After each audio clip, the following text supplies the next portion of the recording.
Bonjour à toutes, bonjour à tous et bienvenue dans l'école du futur. Au programme aujourd'hui, c'est un gros mot de la tech qui suscite bien des polémiques. Serait-elle l'outil favori de la surveillance de masse? Définition de la reconnaissance faciale, c'est à suivre.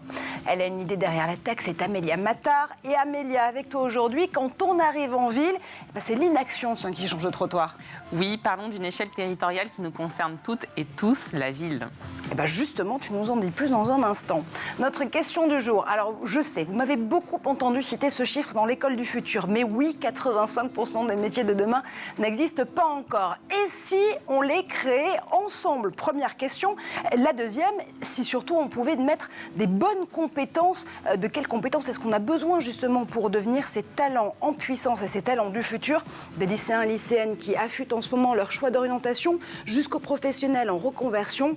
Guide de survie dans le futur du travail avec nos invités aujourd'hui. Isabelle Rouen, présidente de l'Observatoire des métiers du futur. Vous présentez le podcast éponyme et vous êtes l'autrice extrêmement prolifique sur ce sujet, Emploi 4.0 notamment. Ça fait partie de vos derniers ouvrages. Bonjour à vous. Bonjour Marjorie. Et Régis Castagnier, directeur général de France pour Equinix. Vous venez de publier une étude extrêmement intéressante sur les compétences des métiers tech du futur. On ouvrira le bal des prédictions avec vous. Bonjour. Marjorie, bonjour. Mais d'abord, focus. Et vous l'utilisez tous les jours, notamment pour déverrouiller votre téléphone. La reconnaissance faciale fait partie de notre quotidien. Alors oui, elle fascine tout autant qu'elle fait peur. Que se cache vraiment derrière ce mot? Tout de suite, définition avec Xavier Terrade.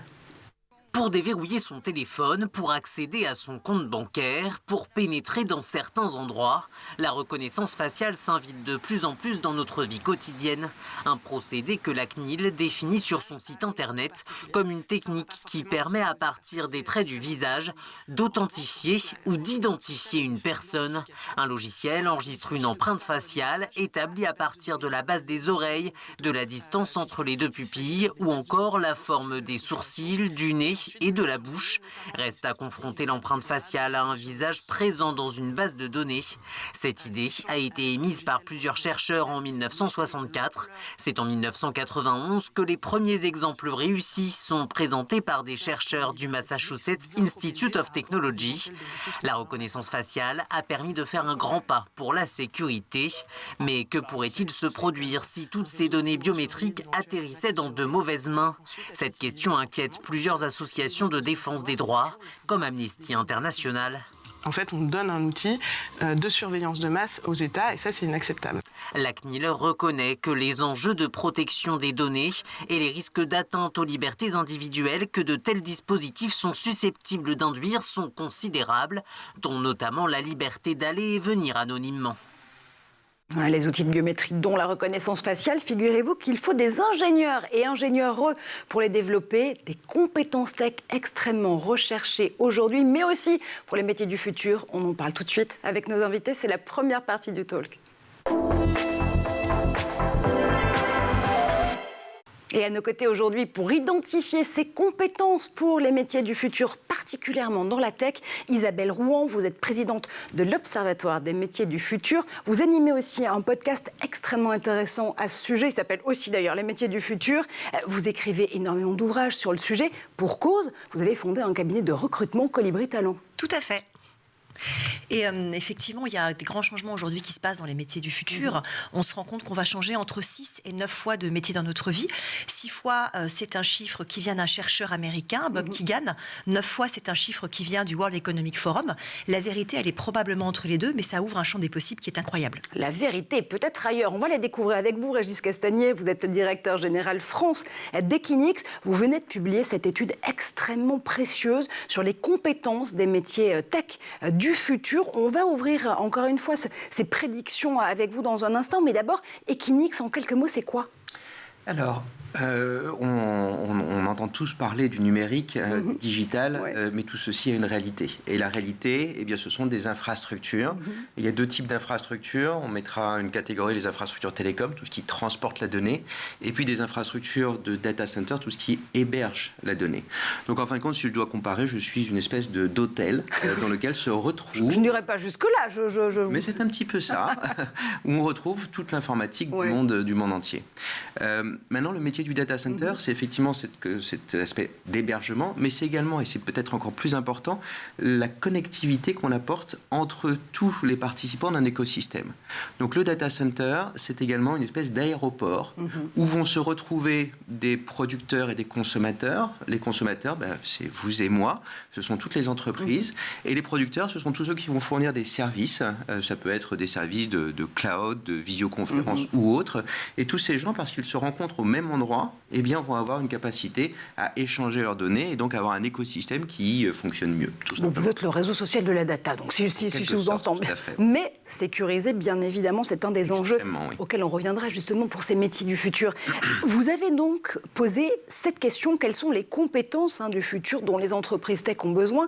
Vous avez adressé cette question à un peu moins de 3000 décideurs du numérique, français, internationaux. Les réponses que vous avez obtenues sur la vision déjà de leurs besoins actuels, ce sont lesquelles?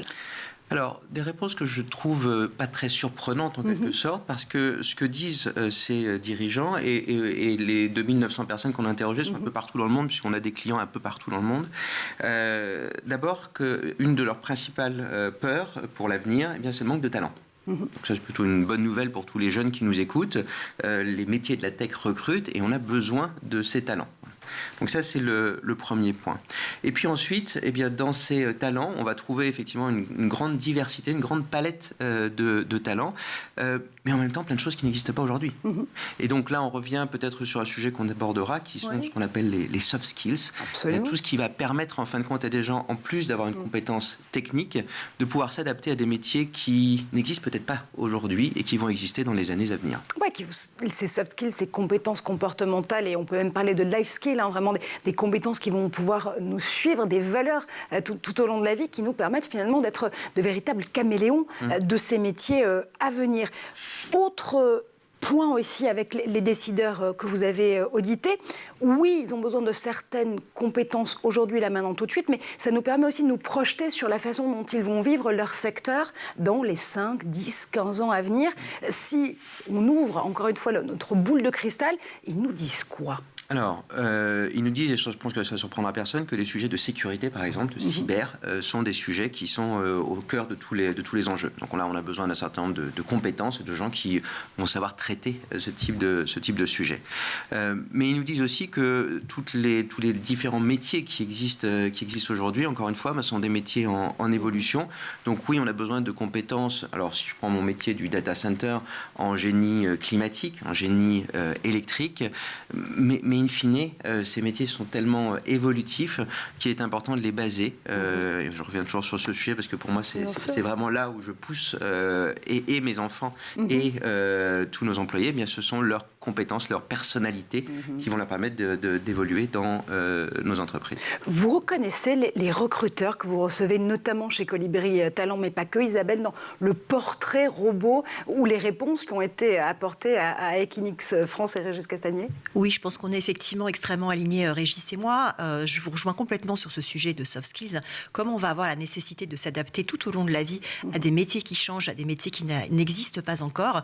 Les soft skills de savoir-être sont importants. La capacité d'apprendre à apprendre, notamment la curiosité, puisqu'il va falloir se reformer tout au long de la vie. La réalité aujourd'hui, c'est qu'une compétence technique a une durée de vie d'1 an, là où elle avait une durée de vie de 20 ans dans les années 70.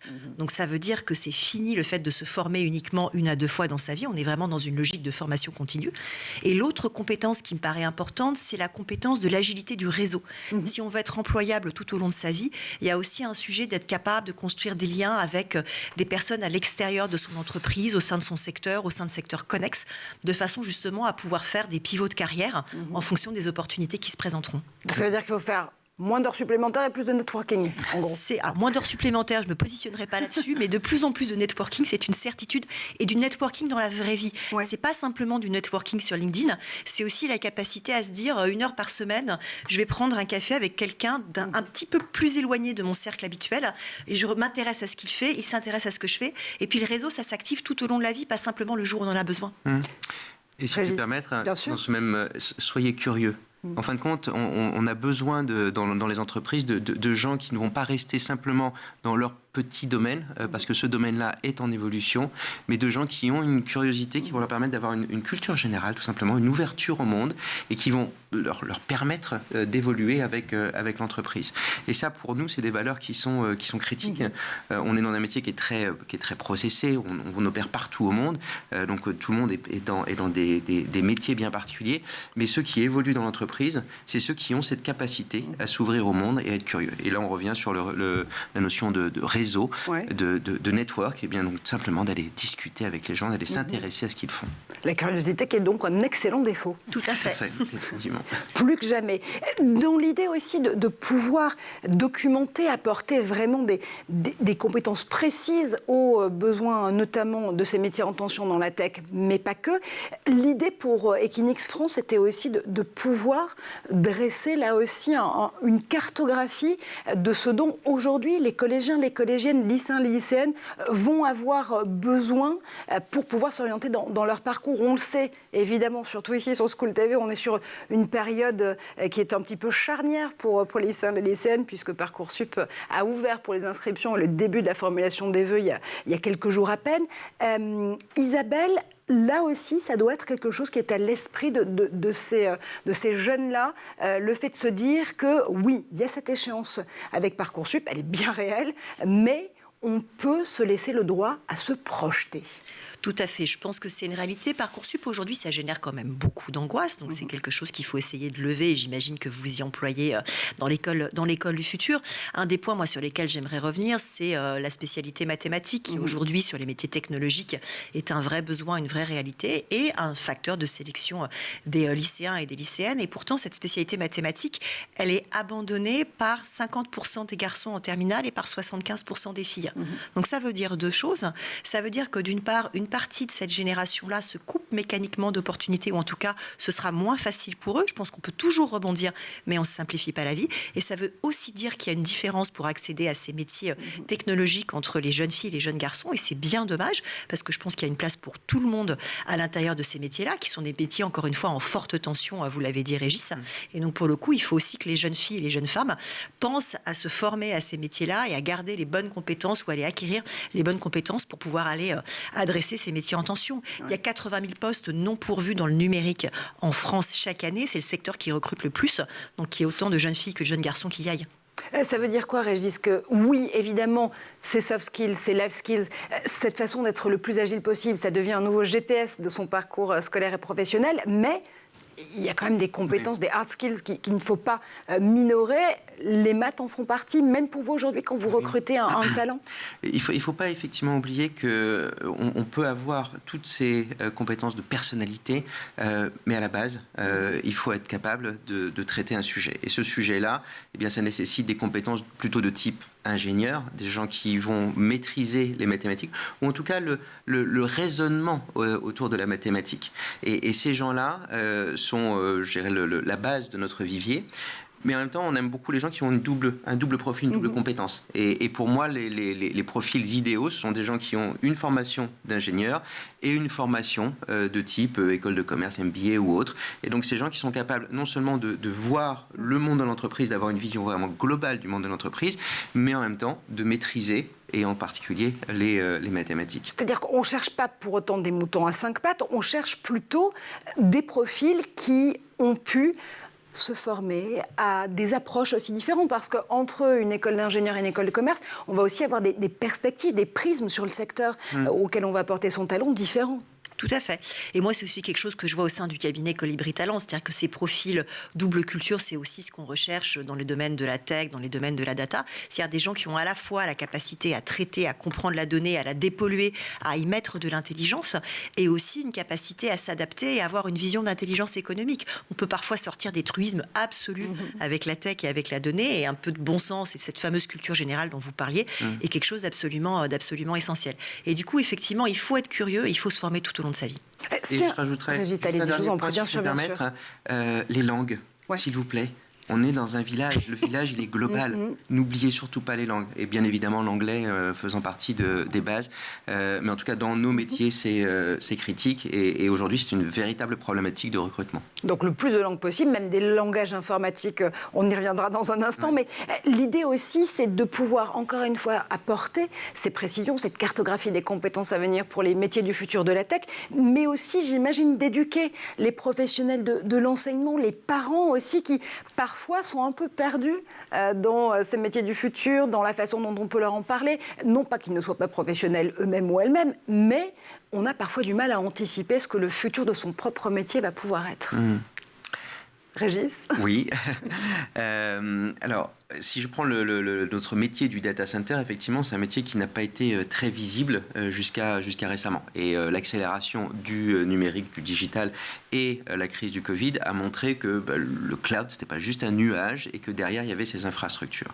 Et pour reprendre votre point, ce qui est important, effectivement, c'est d'arriver le plus tôt possible dans le parcours d'un élève, d'un étudiant, pour aller lui montrer tous les métiers qui sont disponibles et ensuite pour aller l'aider à se projeter. Et c'est ce qu'ils font actuellement avec Parcoursup, pour l'aider à se projeter dans quel sera son métier. Et là, les professeurs, tout le corps enseignant a aussi un rôle très important à jouer, parce qu'ils doivent connaître, en fin de compte, tous ces différents métiers qui existent et aider leurs élèves à être le plus ouverts possible sur tous ces métiers. Et c'est pour ça qu'on intervient, nous, beaucoup en école et le plus tôt possible, justement pour montrer ce que nous faisons et pour créer des vocations pour les hommes et les femmes. S'il vous plaît, mesdemoiselles, Évidemment. femmes, venez dans nos entreprises, on a besoin de vous.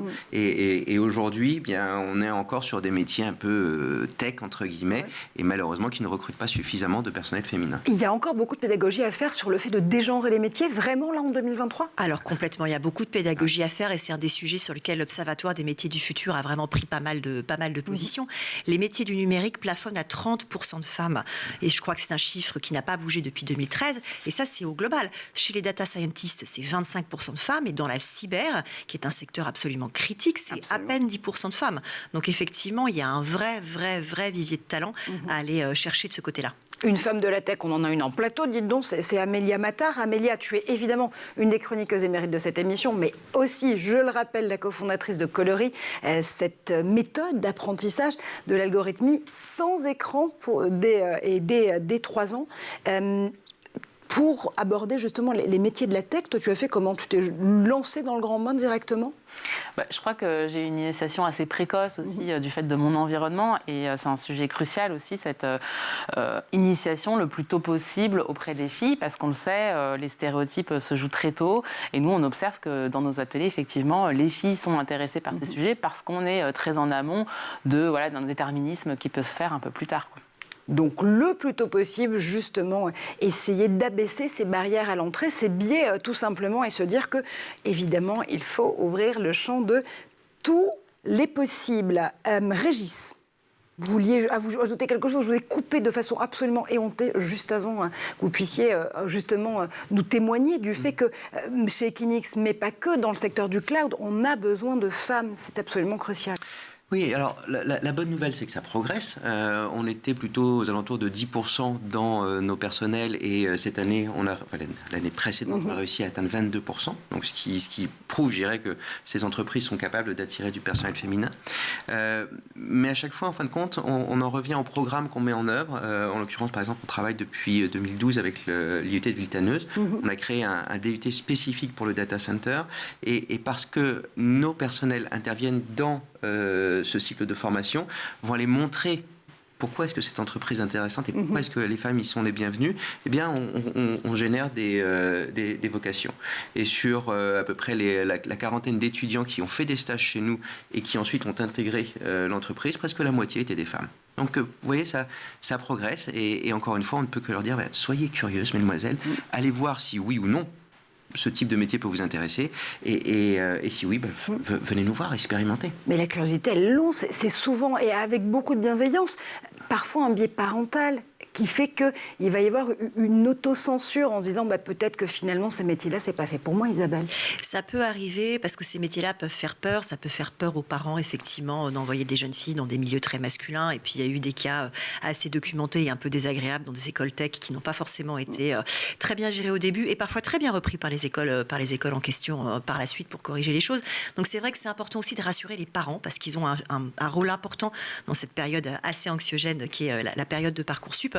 Et c'est pour ça que c'est important aussi de passer le message aux parents. Pas que aller dans les écoles, mais aussi aller dans les entreprises. C'est quelque chose qu'on fait avec l'Observatoire et qui paraît aussi très important parce que c'est vrai que quand on est professionnel, quand on est dans son secteur qui peut ne pas être celui de la tech, ça peut faire peur de projeter son enfant dans un univers dont on voit les applications, mais dont on comprend pas ou dont on ne saisit pas forcément tous les tenants, les aboutissants quand c'est pas son métier.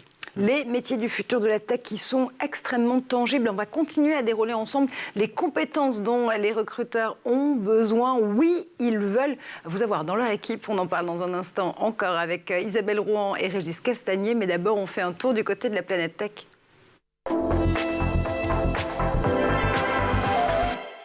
Et c'est le Zap d'Edouard Degnaud.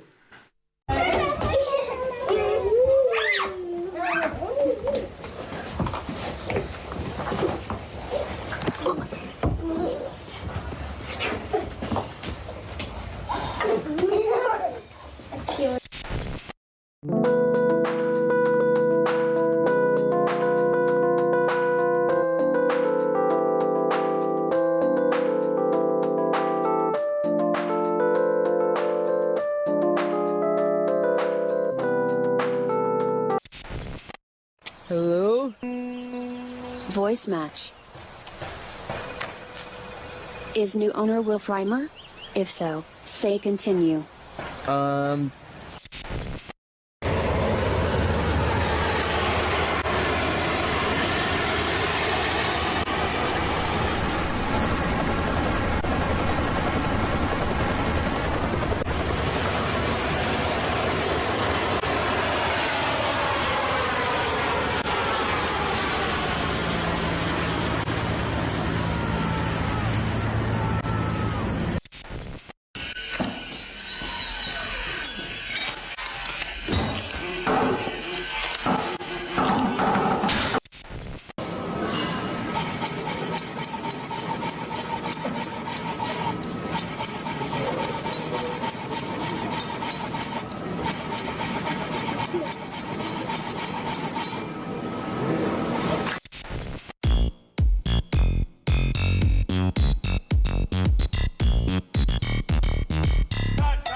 Et vous êtes de retour sur le plateau de l'École du Futur, toujours en compagnie d'Isabelle Rouen pour l'Observatoire des métiers du futur, Régis Castagnier pour Equinix France, qui publie cette étude extrêmement précieuse sur les compétences des métiers du futur de la tech ou des techs. On va justement questionner ce secteur dans quelques instants, mais d'abord, Amélia Matar a une idée derrière la tech, elle aussi.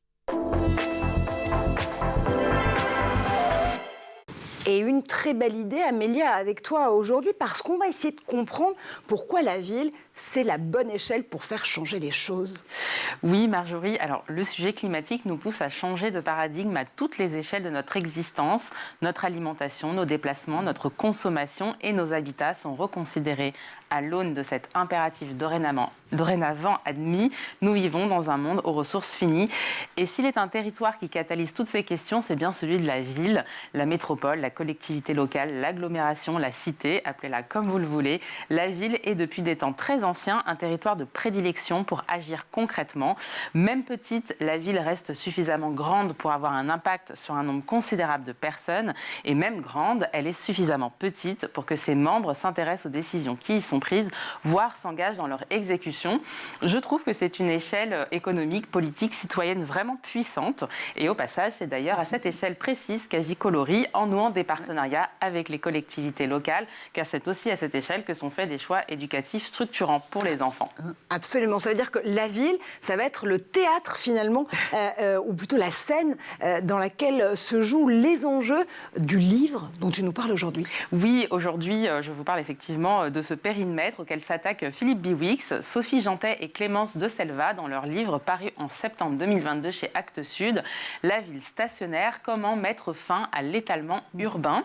Philippe Biwix, dont j'ai déjà parlé ici, est un ingénieur spécialiste des ressources minérales. Sophie Jantet et Clémence de Selva sont architectes. La ville stationnaire dont il est question dans ce livre est une référence à John Stuart Mill et à son idée d'économie stationnaire qui considère l'arrêt de la croissance économique comme souhaitable sans pour autant renoncer au progrès humain. Idée tout à fait hétéroclite au XIXe siècle et qui trouve drôlement écho aujourd'hui, je trouve. Bref, la ville stationnaire est donc celle qui renonce à l'étalement urbain. Et justement, il fallait bien avoir ce progrès interdisciplinaire pour pouvoir décrire cet étalement urbain. Comment est-ce que justement ces auteurs l'interprètent aujourd'hui ? Alors, l'étalement urbain peut se résumer à ces chiffres très parlants présentés au début du livre. Des années 1840 à ce jour, la population française a été multipliée par 2, tandis que l'espace que nous occupons par nos constructions a été multiplié par 9. Ah oui, quand même. C'est impressionnant. Oui. Et ces chiffres s'expliquent par plusieurs facteurs. Par exemple, le phénomène de décohabitation. Nous sommes de moins en moins nombreux dans les logements, et ce pour tout un tas de raisons, comme le vieillissement de la population, l'augmentation du nombre d'étudiants, la sociologie de la famille qui évolue avec les divorces, les séparations, etc. Quoi qu'il en soit, cet étalement doit cesser pour garantir la résilience alimentaire et préserver les terres agricoles. Il convient dorénavant de moins construire, mais de mieux construire. Et attention aux fausses bonnes idées, les alternatives vertes aux matériaux traditionnels ne sont pas soutenables à très grande échelle. Même le bois, qui a fait pourtant un bond technique considérable dans la construction... Et qui coûte très cher aujourd'hui. Voilà, mais même le bois n'a pas la capacité de répondre aux besoins de nos constructions actuelles. Les solutions proposées par les autrices et l'auteur résident avant tout dans la réhabilitation, la réparation, l'amélioration de l'existant, beaucoup plus que dans des solutions qui permettraient de soutenir une croissance verte des villes. Oui, absolument. Halte à l'obsolescence programmée, même des matériaux qui nous permettent de construire ces villes plus durables, plus transparentes, plus ouvertes. Quand je décris, tiens, justement, des villes transparentes, ouvertes, intelligentes, connectées, ça me fait penser à un concept dont on a beaucoup parlé il y a quelques années, qui est celui des smart cities, de ces villes, justement, intelligentes. Est-ce qu'il est toujours en vogue, ce concept-là ? Alors, tout un chapitre y est consacré dans ce livre, mais je vous le dis, nos trois auteurs n'y croient pas vraiment. Tout d'abord, rappelons ce qu'est une smart city, d'après notre nouvelle acolyte, que j'ai fait appel ChatGPT. Une smart city ou ville intelligente est une ville qui utilise les technologies de l'information et de la communication pour améliorer la qualité de ses habitants, la gestion de ses ressources et la performance de ses services publics. Cette définition semble bien inoffensive et surtout très séduisante, sauf qu'elle se traduit par une multiplication des capteurs et des objets connectés qui viendraient augmenter les bâtiments et les services de la ville. Or, ces technologies sont gourmandes en métaux rares dont l'extraction est très polluante et ils risquent de provoquer ce qu'on appelle un effet rebond. Je rappelle que l'effet rebond désigne le phénomène selon lequel une amélioration de l'efficacité d'un produit ou d'un service peut entraîner une augmentation de son utilisation ou de sa consommation. Autrement dit, le service ou la technologie est certes améliorée, mais son utilisation est décuplée et l'impact positif initial est annulé. En d'autres termes, l'enfer climatique est pavé de bonnes intentions technologiques. Alors, tout n'est pas à jeter à la poubelle dans l'idée de Smart City. Les autrices et l'auteur concèdent que certaines technologies et certains capteurs peuvent s'avérer vraiment utiles pour lutter contre les déperditions énergétiques notamment. Et pour conclure, je profite de cette chronique pour vous informer que d'autres penseurs œuvrent toutes les semaines semaine sur ce sujet précisément. Dans les ateliers Futur en herbe, ces ateliers invitent les enfants dès 7 ans à se saisir du sujet de la ville et à imaginer la ville de demain grâce à des méthodes de design thinking adaptées à leur jeune âge. Il y a fort à parier que les enfants, eux aussi, aient des idées très smart sur ce sujet. Absolument. Où est-ce qu'on peut retrouver ces ateliers ? Un peu partout en France, mais voilà, sur le site internet de Futur en herbe, tout est référencé. Futur en herbe directement, googlez, c'est une mauvaise expression de ma part, mais recherchez justement sur les meilleurs moteurs de recherche ces ateliers qui sont absolument spectaculaires en effet pour développer cette créativité. C'est vrai que quand on t'entend, Amélia, et quand on se remet dans cette question, cet échelon de la ville qui est évidemment celui qui permet peut-être le plus d'action, de prise de risque aussi, mais surtout du tangible sur le résultat de cette action-là. On se dit qu'il y a énormément de choses à faire, notamment sur les territoires. Le fait que les secteurs tech, je les mets au pluriel parce qu'on le verra, ils sont aussi divers et complémentaires. Le fait que les secteurs tech misent aussi sur cette question du territoire, sur cette valeur ajoutée, ça veut dire que là aussi, ces talents du futur de la tech, ils peuvent être partout en France, mais pas que, Isabelle. Alors tout à fait, il y a un sujet effectivement de bien à mettre en place les territoires et les régions. C'est notamment pour ça que la réforme de la formation de l'État a permis de décentraliser toute cette approche-là. On se rend compte qu'il y a des territoires qui émergent. La région ouest, l'arc ouest notamment, avec Bordeaux, avec Nantes, avec beaucoup de talents digitaux. Et effectivement, on peut aussi se dire avec le télétravail et la capacité à se connecter tous plus facilement que ces talents-là, ils ne sont pas forcément en France, ils peuvent être aussi un peu partout dans le monde. Donc il y a une concurrence mondiale aujourd'hui sur le marché des compétences qui peut jouer en la faveur de territoires un peu plus lointains. Donc il y a aussi des points à prendre en compte aujourd'hui là-dessus quand on raisonne. Et peut-être pour prendre l'exemple d'une entreprise, on va avoir dans le secteur du data center des jobs qu'on va appeler postés, donc là où bien évidemment on doit travailler dans un data center, mais on a une grande partie de personnel, à peu près un tiers, qui ont une flexibilité plus ou moins importante, jusqu'à une flexibilité totale. J'ai désormais des collaborateurs qui sont un peu partout en France, qui viennent de temps en temps au siège, mais qui vont travailler de chez eux. Donc c'est aussi ça qui est intéressant dans l'évolution et cette accélération qu'on a vu avec le Covid et avec les nouvelles technologies, c'est qu'en fin de compte, le futur du travail, il n'est pas obligatoirement à un endroit précis, il est multiple. Et ça, c'est important aussi pour le fait de pouvoir choisir un secteur, un type de métier auquel on se destine, le fait de se dire qu'on peut trouver plus que jamais un équilibre entre sa vie personnelle et sa vie professionnelle. C'est important et puis ça permet effectivement à des gens qui étaient peut-être moins employables avant, je pense aux ruraux, je pense aussi aux gens qui sont en situation de handicap et qui ont plus de difficultés à se déplacer, qui peuvent aujourd'hui exercer à distance des métiers technologiques. Donc il y a un vrai levier et facteur d'intégration.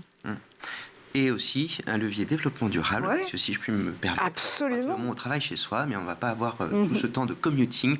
On va prendre sa voiture et impacter la planète. Mais c'est vrai qu'il y a beaucoup d'études, notamment en ce moment, qui sont faites entre la charge, justement, et l'impact environnemental du travail à domicile, avec, évidemment, forcément, la bande passante qu'on utilise beaucoup plus pour pouvoir se connecter à toutes ces visios, et pas que, et la compétition avec le fait de se déplacer jusqu'à son lieu de travail. Il y a pas mal de théories qui s'affrontent sur le sujet, mais en tout cas, ça fait partie de l'équation désormais. Comment est-ce que justement on se prépare à ces métiers du futur qui sont peut-être pas encore du futur très lointain, peut-être que ce futur est extrêmement proche. On continue à en parler avec Isabelle Rouen, avec Régis Castagnier et avec Amélia Matar. C'est la deuxième partie du talk.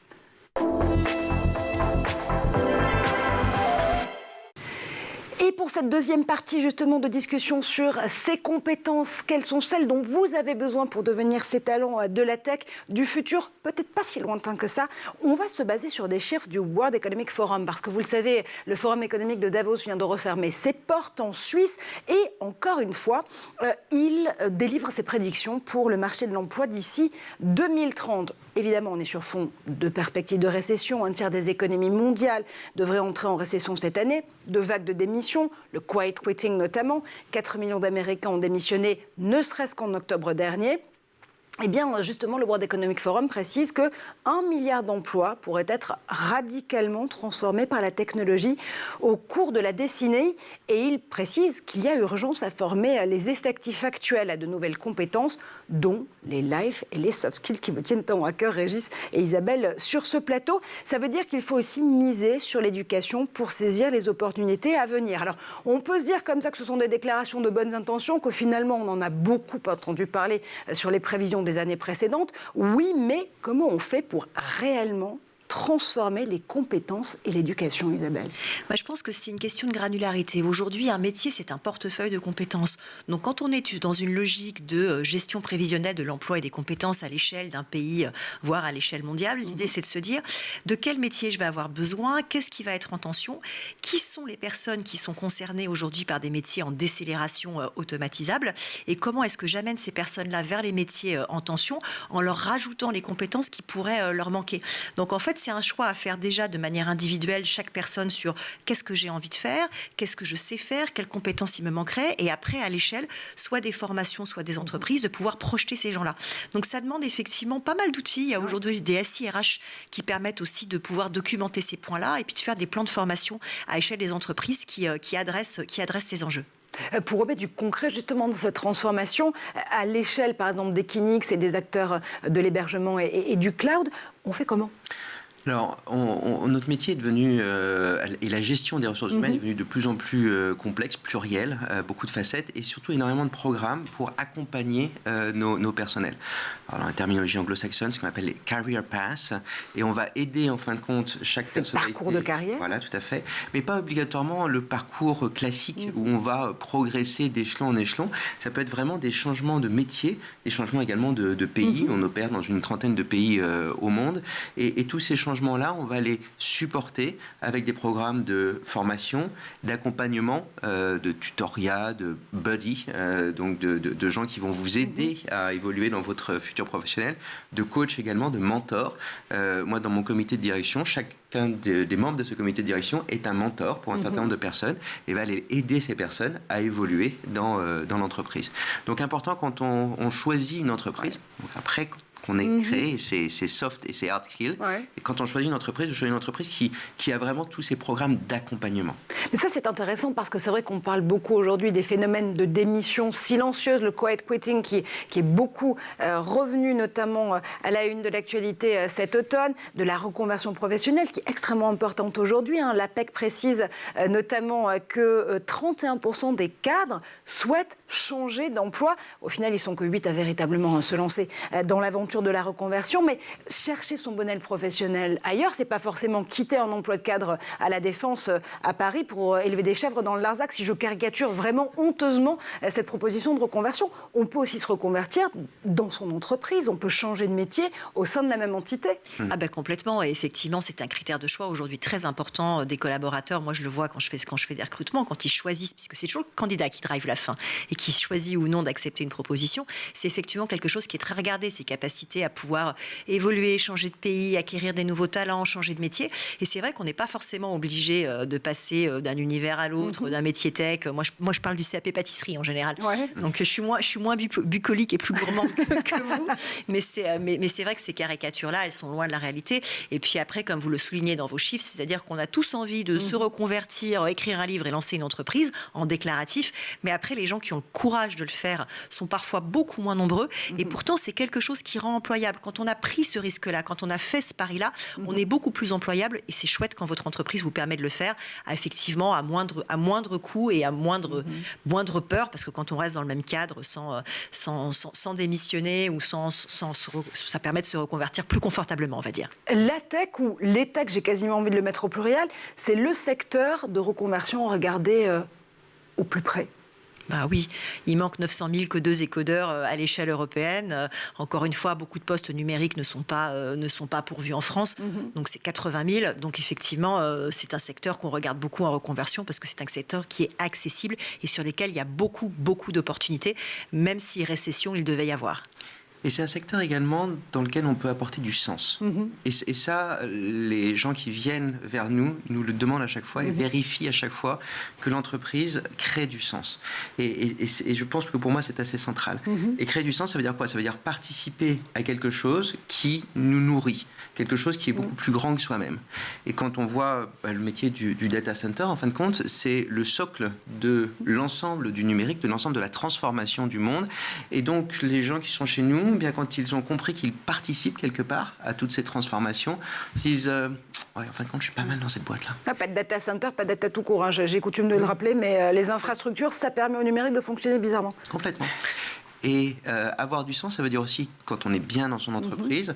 Equinix vient d'être Great Place to Work, avec 91% des personnes qui travaillent dans l'entreprise qui apprécient cette entreprise.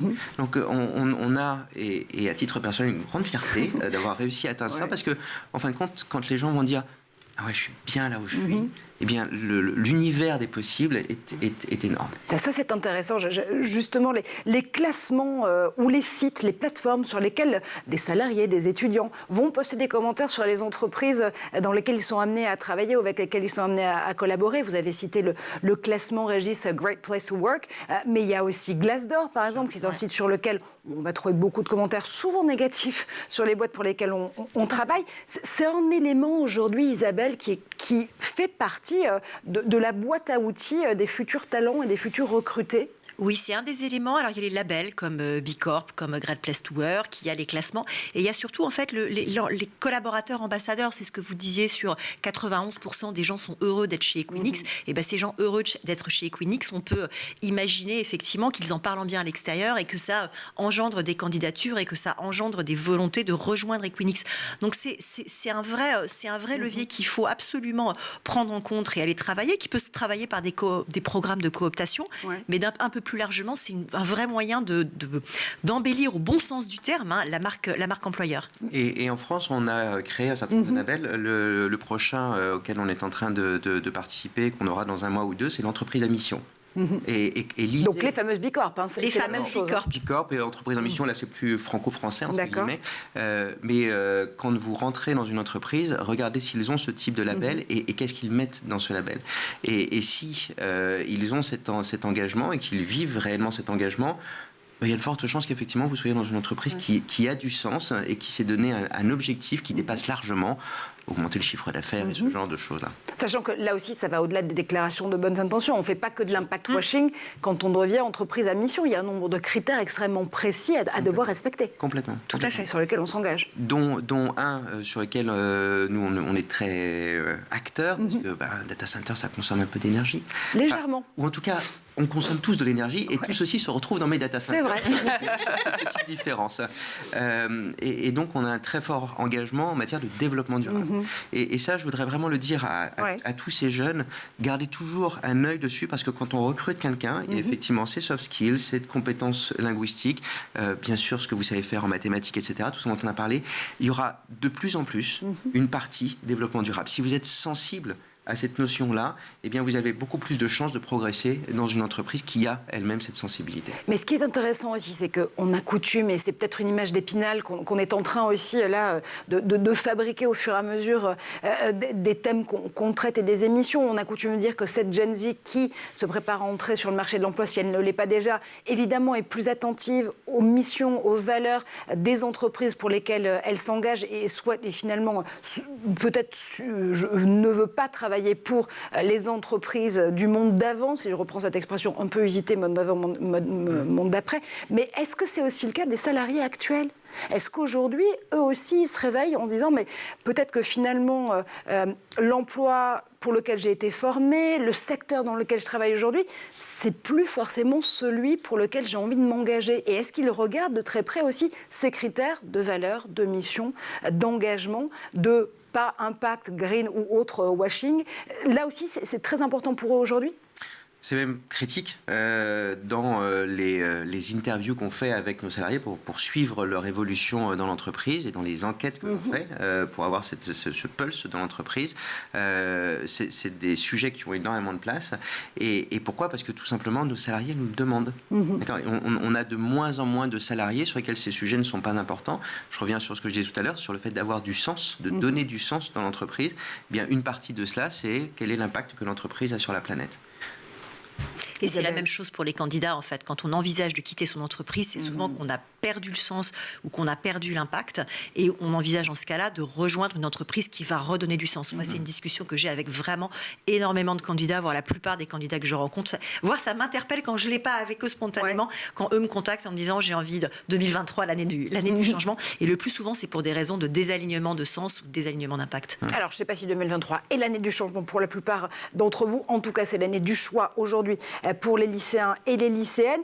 Mais on a coutume de donner des horizons sur ces métiers du futur, sur ces compétences du futur dont il faut se doter, des horizons à 2030 par exemple. 2030, c'est encore la bonne temporalité pour pouvoir timer ces métiers du futur où il faut la repousser sans cesse, cette limite de temps, cette deadline, Isabelle? Moi, je pense que ce n'est pas la bonne temporalité. En fait, la temporalité de 2030, elle est liée à un chiffre que vous citez souvent, Marjorie, qui est que 85% des personnes qui sont actuellement en formation initiale, en 2030, exerceront un métier qui n'existe pas encore. Ça, c'est un chiffre de 2017 qui a été produit par l'Institut du Futur, qui est un think tank californien qui est financé par Dell. Donc, depuis 2017, il y a 6 ans qui se sont écoulés. Donc, la borne, elle pourrait aussi bouger dans le temps. Et au-delà de ça, moi, ce que j'ai constaté dans mes travaux d'écriture, quand je me suis projetée et quand j'ai écrit mon premier livre, c'était en 2018, et je me suis mise à l'horizon 2030. Et bizarrement, beaucoup de choses que j'ai formalisées ou théorisées à ce moment-là, elles sont très concrètes aujourd'hui. Ouais. Alors, soit je suis un génie, soit il s'est passé Mais autre oui, chose. évidemment, vous êtes un génie. Non, en fait, il s'est passé autre chose. En design thinking, quand on est dans des approches, on va dire, de prévision, de prospection, c'est plus facile de se mettre avec un horizon temporel assez lointain pour pouvoir se projeter de manière disruptive sans avoir trop peur. Donc la borne de 2030, elle avait du sens à ce moment-là, elle en a moins aujourd'hui, donc on peut se mettre à 2040, à 2060. D'ailleurs, les prospectivistes pour l'armée, eux, se mettent à des horizons 2060 pour projeter les conflits du futur, justement pour être assez innovants sans être trop anxiogènes. Bon, je ne sais pas si on pourra vous recevoir à nouveau en 2060 dans l'école du futur, quoique ce pourrait être intéressant. Mais on boucle avec vous, Régis, sur cette question. 2030, on oublie cette deadline. Est-ce que finalement, il faut se dire qu'il y a peut-être plus de deadline tout court dans la mesure où il faut être agile et remettre sans cesse sur le métier son ouvrage, mais en tout cas ses compétences en travail? Chez Equinix, on ne parle plus de new normal, on parle de never normal. Ça veut dire tout simplement que tout ce qui est en train de se passer et tout ce qui est en train d'accélérer, regardez toutes les courbes, sans aucune exception, très peu d'exceptions, elles sont toutes exponentielles. Et donc il faut se projeter dans un monde qui évolue de plus en plus vite et être prêt, on a parlé tout à l'heure d'adaptabilité, de flexibilité, et être prêt à des choses qui se transforment. Le never normal, en fin de compte, c'est la réalité d'aujourd'hui. Donc dire que l'horizon doit être 2025, 2030, 2050, je ne pense pas que ce soit vraiment ça la question. C'est plus une question d'état d'esprit qui va permettre de faire face à un monde qui est en évolution continuelle et exponentielle. Demain se prépare aujourd'hui. Les compétences pour pouvoir devenir ces talents de la tech dans le futur proche ou plus lointain, vous l'aurez compris, soft skills, life skills. Langue, évidemment, étrangère, mais pas que langue vivante, langue aussi informatique. Et puis cette envie d'apprendre et d'être curieux. Merci infiniment Isabelle Rouan, merci Régis Castagnier et merci comme toujours, évidemment, Amélia Matar pour nous avoir accompagnés pour cet épisode de l'École du Futur. On se retrouve très vite pour d'autres aventures.